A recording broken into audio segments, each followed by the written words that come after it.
Very good morning students. आज जैसा कि आप लोगों को पता भी होगा कि आज 7वां अंतर्राष्ट्रीय योगा दिवस है। तो अब सबसे पहले आप सारे लोगों को मैं इसकी बधाई देना चाहूँगा और चाहूँगा कि सारे के सारे योग करें और स्वस्थ रहें।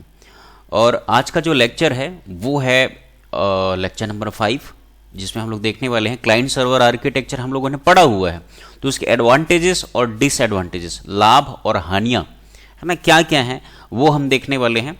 तो जैसा कि आप लोगों को पता ही होगा कि क्लाइंट सर्वर आर्किटेक्चर नेटवर्क बनाने का या नेटवर्क का एक ऐसा मॉडल होता है जिसमें एक सर्वर मशीन होता है और उससे जुड़े मल्टीपल क्लाइंट्स मशीन्स होते हैं, और ये क्लाइंट मशीन्स जो हैं सर्वर को रिक्वेस्ट भेजते हैं और सर्वर मशीन की जिम्मेदारी होती है कि वो मल्टीपल क्लाइंट्स को वो जो रिसोर्स चाह रहे हैं, वो जो सर्विस चाह रहे हैं वो प्रोवाइड करे। It means client machine basically request भेजते हैं किसी सर्विस के लिए, किसी रिसोर्स के लिए, और सर्वर मशीन जो है उसके रिक्वेस्ट के बिहाफ में उन्हें सर्विस या रिसोर्स प्रोवाइड करने का कार्य करता है। तो इसके एडवांटेजेस सबसे पहले हम देखते हैं। पहला एडवांटेज है central locations. All files are stored in central location. Users can access share data which is centrally controlled. तो देखिए, इस एनवायरमेंट में, इस मॉडल में यही होता है कि जितने भी फाइल्स होते हैं, फाइल्स होते हैं, रिसोर्सेज होते हैं, वह एक सेंट्रल लोकेशन मतलब एक केंद्रीकृत जगह, मतलब सर्वर मशीन पर एक ही जगह मौजूद होता है। उन्हें आसानी से हम एक जगह रख सकते हैं, उन्हें मैनेज कर सकते हैं, और उन फाइल्स को, उन रिसोर्सेज को शेयर किया जाता है मल्टीपल क्लाइंट्स के द्वारा। मतलब यहाँ पर रखा जो फाइल है उसे ये भी यूज़ कर सकता है, उसे ये भी यूज़ कर सकता है, उसे ये भी यूज़ कर सकता है।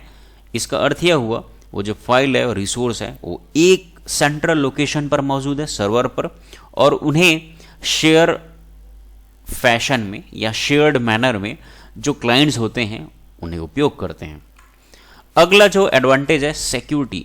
Servers have better control access and resources to ensure that only authorized clients can access or manipulate data and server updates are administered effectively। तो इसमें यही होता है कि कोई भी फाइल जो है एक ही लोकेशन पर मौजूद होता है, सर्वर पर मौजूद होता है। यदि मैं चाह रहा हूं कि उस फाइल को सिर्फ ये 3 क्लाइंट ही यूज कर पाएं और ये 3 क्लाइंट यूज ना कर पाएं, इसका अर्थ ये हुआ कि मैं अपने रिसोर्स पर, अपने फाइल पर एक सिक्योरिटी मैकेनिज्म ऐड कर रहा हूं। तो बहुत ही आसानी से ये सिक्योरिटी हम ऐड कर सकते हैं इस क्लाइंट सर्वर आर्किटेक्चर में या मॉडल में, क्योंकि एक लोकेशन पर वो फाइल और रिसोर्स है और हम उस फाइल या रिसोर्स को कौन यूज करेगा, कौन नहीं यूज करेगा, उसकी सेटिंग हम बड़े आसानी से सर्वर में हम कर सकते हैं। अगला एडवांटेज है इजी मेंटेनेंस। तो client server architecture is distributed model representing dispersed responsibilities among independent computers integrated across a network. Therefore, it is easy to replace, repair, upgrade and relocate a server while client remains unaffected. This unaware change is called as encapsulation.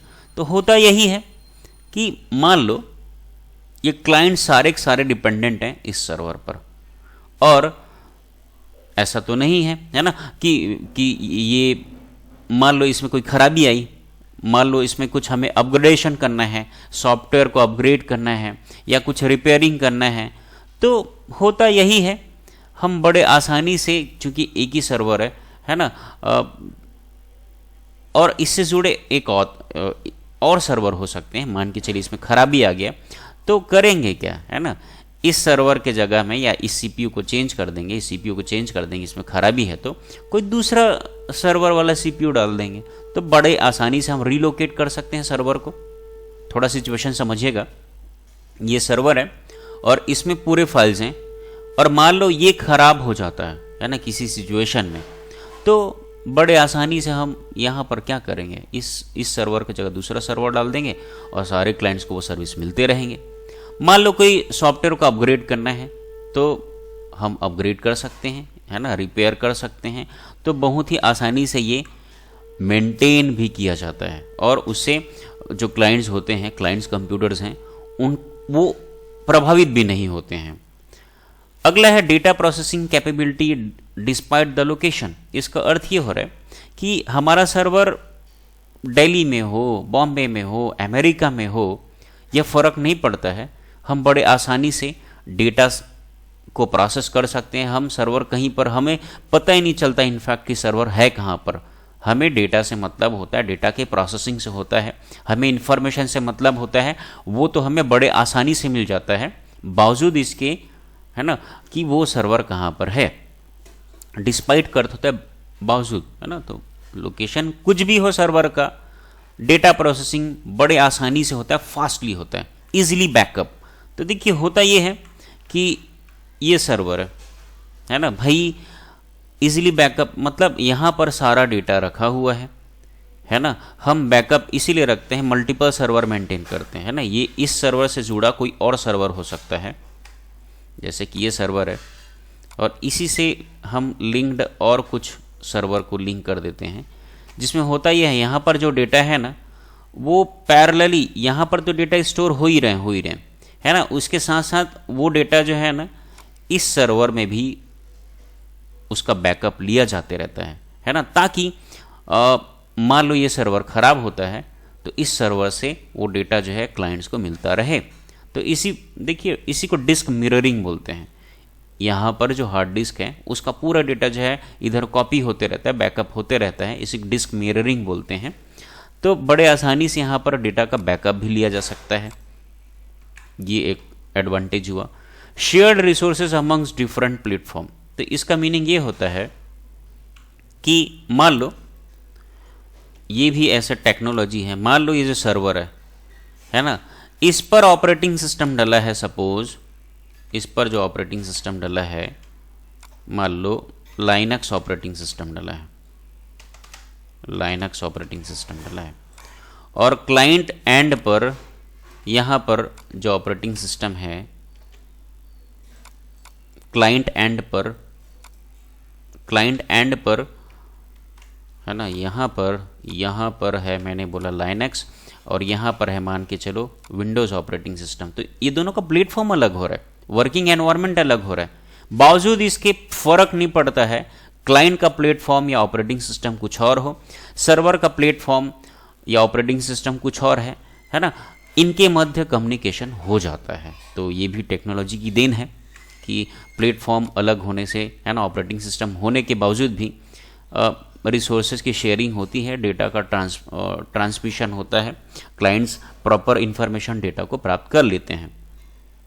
Network peripherals are controlled centrally. तो देखिए यहाँ पर जो peripheral है ना, मतलब जैसे कि यहाँ पर मान लो मैं चाह रहा हूँ कि यहाँ पर कोई पेरिफेरल, मैं सपोज प्रोजेक्टर यूज़ कर रहा हूँ, है ना, प्रोजेक्टर यूज़ कर रहा हूँ, या तो फिर मैं ये चाह रहा हूँ कि जैसे कि मान के चलिए इस क्लाइंट की कुछ सर्विसेज को मैं ऑफ करना चाहता हूँ, तो यहाँ से मैं कर सकता हूँ। यदि लैन में है हमारा कंप्यूटर और मैं चाह रहा हूँ कि यहाँ के कुछ पेरिफेरल्स जो हैं काम ना करें, तो मैं यहाँ से सेंट्रली कंट्रोल कर सकता हूँ। तो ये एक अलग एडवांटेज है किसका, क्लाइंट सर्वर आर्किटेक्चर का। अब हम लोग देखते हैं डिसएडवांटेजेस। Traffic congestion. तो इसमें होता यही है, ट्रैफिक का अर्थ होता है, देखिए एक ही सर्वर है और ढेरों जो क्लाइंट्स हैं, है ना, कईयों जो क्लाइंट्स हैं वो एक ही सर्वर को यूज़ करते हैं, तो भाई ट्रैफिक होता है, ओवरलोडेड हो जाता है हमारा सर्वर, जिसकी वजह से प्रोसेसिंग स्पीड जो है वो घट जाती है, रिड्यूस हो जाती है। अगला है रोबस्टनेस। रोबस्टनेस का अर्थ होता है कि कोई समस्या आई और समस्या आने के बावजूद आप टिके रहते हैं उस समस्या को सॉल्व करने के, तो ये कहलाता है रोबस्टनेस। ठीक है, तो इसमें होता यही है, रोबस्टनेस नहीं रह पाता है सर्वर, है ना, उसके रोबस्टनेस मतलब मल्टीपल क्लाइंट्स हैं और एक ही सर्वर को यूज़ कर रहे हैं, है ना, और कोई फॉल्ट आता है ना, तो उस स्थिति में चूंकि एक ही सर्वर है, तो है ना, या एक ही सर्वर या लिमिटेड सर्वर्स होते हैं, तो उसकी वजह से एक रोबस्टनेस वाली प्रॉब्लम आती है ना। प्रॉब्लम आया तो उसको बड़े, है ना, हम सोचे स्वीटली या स्मूथली सॉल्व हो जाए, तो ये प्रॉब्लम आता है रोबस्टनेस का एक कॉस्ट। तो भाई इस क्लाइंट सर्वर आर्किटेक्चर को मेंटेन करने के लिए हमें महंगे सर्वर्स और महंगे सर्वर वर्जन के सॉफ्टवेयर्स खरीदने पड़ते हैं, इसलिए ये कॉस्टली है। मेंटेनेंस, ठीक है। अब मेंटेनेंस के लिए देखिए, सारे लोगों को तो क्लाइंट सर्वर आर्किटेक्चर मेंटेन कर आता नहीं है ना, मतलब आएगा भी नहीं। तो उसके लिए स्पेशलिस्ट जो हार्डवेयर और सॉफ्टवेयर इंजीनियर्स हैं, है ना, उन्हें हमें रिक्रूट करना पड़ता है, उनकी सेवा लेना पड़ता है इस नेटवर्क को मेंटेन करने के लिए। तो मेंटेनेंस भी थोड़ा टेडियस वर्क है, थोड़ा सा जटिल टाइप का है। Resources, not all the resources that is present on the server is acquirable. For example, it is not possible to print a document on the web directly or edit any information on the client hard disk drive. तो यहाँ पर ऐसा होता है कि सारे resources को हम एक्सेस नहीं कर सकते हैं। मान के चलिए मुझे किसी क्लाइंट के मशीन के डेटा को मैं यहाँ से बैठे बैठे एक्सेस कर पाऊँ, ऐसा पॉसिबल नहीं है भाई। हम लोग, है ना, बात अलग है, वायरस वगैरह हम इधर भेज के वो सब कम कर सकते हैं इलीगली, बट आसानी से सर्वर जो है ना, क्लाइंट्स के डेटा को एक्सेस नहीं कर सकता है। जैसे कि हम सारे के सारे इंटरनेट यूज़ करते हैं, तो कोई और आता है कि हमारे डेटा, पर्सनल डेटा को कोई स्टील कर जाए। तो ये ऐसे कुछ डिसएडवांटेजेस हैं कि सारे रिसोर्सेज जो हैं, है ना, सर्वर के रिसोर्सेज सारे भी नहीं, है ना, जो एडमिनिस्ट्रेटर चाहेगा, सर्वर का डेटाबेस एडमिनिस्ट्रेटर चाहेगा, सर्वर का मेंटेनर जो चाहेगा कि ये फाइल्स ही क्लाइंट्स को मिले, वही वही मिलेंगे। और उसी तरीके से क्लाइंट्स के भी हम रिसोर्सेज को हम बिना परमिशन के हम एक्सेस नहीं कर पाएंगे।